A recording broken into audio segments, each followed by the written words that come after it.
Hello friends, welcome to Santoshi சமையல். இன்றைக்கி நம்ம பார்க்க போகிறது ஆம்ரஸ், மாங்காவோட ரஸ். இதை எப்படி பண்ணலான்ற பார்க்கலாம். இது ரொட்டிக்கு நீங்கள் தொட்டு சாப்பிட்லாம், இல்லை வெறுமாவும் நீங்கள் சாப்பிட்லாம்.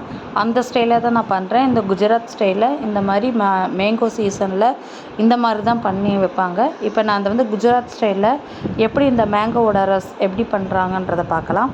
இதுக்கு மாங்காவை நான் கழுவி எடுத்தாச்சு. இப்போ இதெல்லாம் தோல் சீவி கட் பண்ணி இதெல்லாம் எடுத்துக்கிறேன். இன்றைக்கி என் ஹஸ்பண்டுக்கு லீவு, அதனால் அவர் எனக்கு ஹெல்ப் பண்ண வந்திருக்காரு.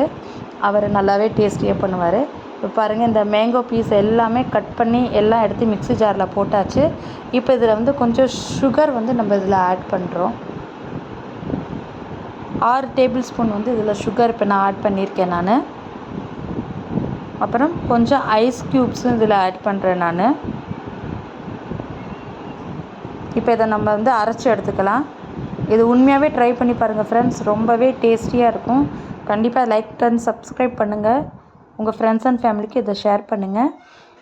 உண்மையாகவே ரொம்ப டேஸ்டியாக இருக்கும். இந்த மாதிரி நீங்கள் செஞ்சு பாருங்கள். மேங்கோ ரஸ்ஸு இதை பண்ணி நீங்கள் ஸ்டோர் பண்ணி ஃப்ரிட்ஜில் வச்சுருங்க. எவ்வளோ நாள் ஆனாலும் அது கெட்டே போகாது. உங்களுக்கு செம்ம டேஸ்டியாக இருக்கும். இன்னும் கொஞ்சம் 2 க்யூப்ஸ் போட்டு இதில் ஆட் பண்ணி வச்சுட்டேன்.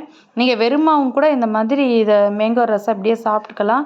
இல்லைனாலும் ரொட்டியோடு தொட்டு சாப்பிட்லாம். செம்மையாக இருக்கும். கண்டிப்பாக ட்ரை பண்ணுங்கள். ஃப்ரெண்ட்ஸ் அண்ட் ஃபேமிலிக்கு ஷேர் பண்ணுங்கள். பாய்.